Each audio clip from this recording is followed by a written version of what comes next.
तो दोस्तों फाइनली आज हमारे AMCA फाइटर जेट को लेकर बहुत ही बड़ी अपडेट निकल कर आ रही है। और दोस्तों आपने देखा जब से CCS की तरफ से भारत के AMCA फाइटर जेट को लेकर अप्रूवल दे दिया गया है, तब से हर दूसरे दिन बड़ी से बड़ी खबरें निकल कर आ रही हैं।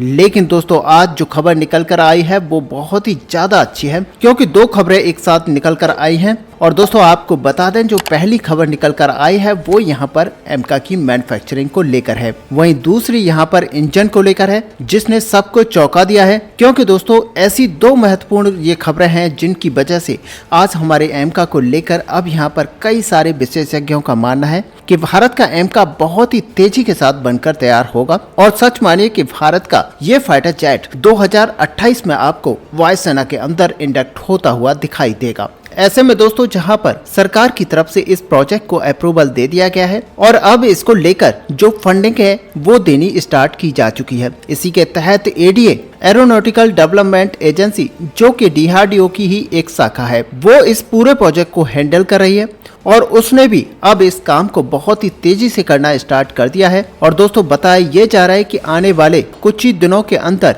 एमका के जो 4 प्रोटोटाइप बनाकर तैयार किए जाएंगे, यानी कि एमका के जो 4 लड़ाकू विमान बनाकर तैयार किए जाएंगे, उनकी जो मेटल कटिंग है वो स्टार्ट कर दी जाएगी। और दोस्तों सच मानिए कि ये मेटल कटिंग होते ही आप ये मानकर चल सकते हैं कि अब ये एमका के प्रोटोटाइप को बनाना स्टार्ट कर दिया गया है। और ऐसे में पहला जो प्रोटोटाइप है वो बहुत ही जल्द आपको देखने को मिल जाएगा।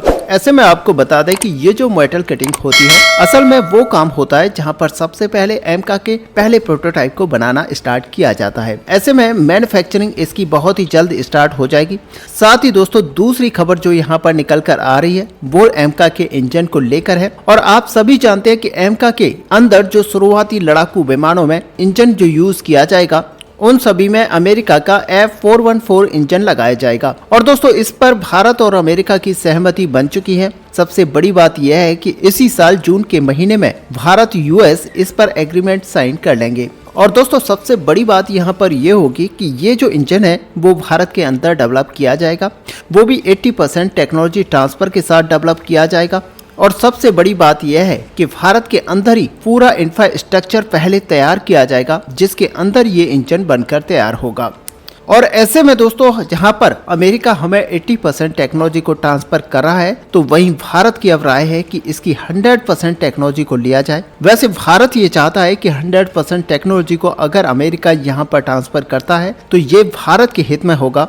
और अगर इसकी टेक्नोलॉजी हमें मिल जाती है तो भारत इसको खुद बना सकता है, लोकली प्रोड्यूस कर सकता है। इसके अलावा जो शुरुआती 40 एमका यहाँ पर बनाए जाएंगे और उसके बाद में जो हमारे एमका लड़ाकू विमान बनाए जाएंगे उनके लिए भारत अलग से एक इंजन को डेवलप करेगा, जिसकी थ्रस्ट यहाँ पर 120 से 130 किलोन्यूटन तक की बताई जा रही है। और ये सच मानिए कि यहाँ पर या तो रोल्स रॉयस के साथ स्टार्ट किया जाएगा या फिर फ्रांस की सैफ्रॉन कंपनी के साथ इस इंजन को बनाना स्टार्ट किया जाएगा, क्योंकि अभी तक अमेरिका के साथ भारत की इन आने वाले समय में जो इंजन को बनाया जाना है उसको लेकर सहमति नहीं हो पाई है। ऐसे में दोस्तों सबसे बड़ी बात यहाँ पर यह है कि अमेरिका हमें 80% तक टेक्नोलॉजी शेयर कर रहा है। और 80% जो टेक्नोलॉजी शेयर भारत के साथ की जा रही है वो क्रूशियल टेक्नोलॉजी नहीं है, बल्कि भारत वो 20% टेक्नोलॉजी भी चाहता है जो कि अमेरिका की तरफ से क्रूशियल है और वहां पर वो शेयर नहीं की जा रही है। और सच मानिए कि अगर अमेरिका इस टेक्नोलॉजी को भी शेयर करने के लिए तैयार हो जाता है तो आने वाले समय में भारत अमेरिका बहुत ही बड़ी डील यहाँ पर फाइनल कर सकते हैं, जिसके अंतर्गत भारत एक नए इंजन को बनाकर तैयार करेगा, जिसको भारत अपने एमका मार्क 2 के अंदर यूज करेगा। और साथ ही यहाँ पर TADBF और तेजस MK2 के अंदर भी इसी इंजन को यूज किया जा सकता है। हालांकि दोस्तों उम्मीद यही की जा रही है कि दोनों देश इस टेक्नोलॉजी को शेयरिंग को लेकर यहाँ पर कोई न कोई फाइनल स्टेज पर खड़े होंगे और कहीं न कहीं भारत और अमेरिका के बीच में इस इंजन की डील को आगे बढ़ाया जा सकता है। और आगे बढ़ाने का मतलब यहाँ पर यह है कि आने वाले समय में जो इंजन भारत यहाँ पर बनाना चाहता है स्वदेशी रूप से उसको यहाँ पर बना सकता है। और दोस्तों अगर यहाँ पर 80% पर टेक्नोलॉजी ट्रांसफर भारत को मिल रहा है तब भी एक काफी अच्छी बड़ी डील है। और ऐसे में भारत यहाँ पर काफी चीजें यहाँ पर सीख लेगा, जिसकी वजह से आने वाले समय में भारत खुद के इंजन को डेवलप करने के लिए एक पूरा खाका तैयार कर लेगा, जिसके अंदर भारत यहाँ पर इंजन को डेवलप कर पाएगा। वैसे दोस्तों अगर देखा जाए तो यहाँ पर भारत काफी ज्यादा जोर नहीं दे रहा इस 20% टेक्नोलॉजी ट्रांसफर को लेकर, क्योंकि भारत का कोई इंटरेस्ट नहीं है। क्योंकि आने वाले समय में जब भारत रॉयल्स रॉयस या फिर फ्रांस की सैफरन कंपनी के साथ डील करेगा तो उस समय पर आप मान के चल सकते हैं कि ये दोनों कंपनियां भारत को 100% टेक्नोलॉजी के साथ ही आईपी राइट्स तक शेयर करने के लिए तैयार है।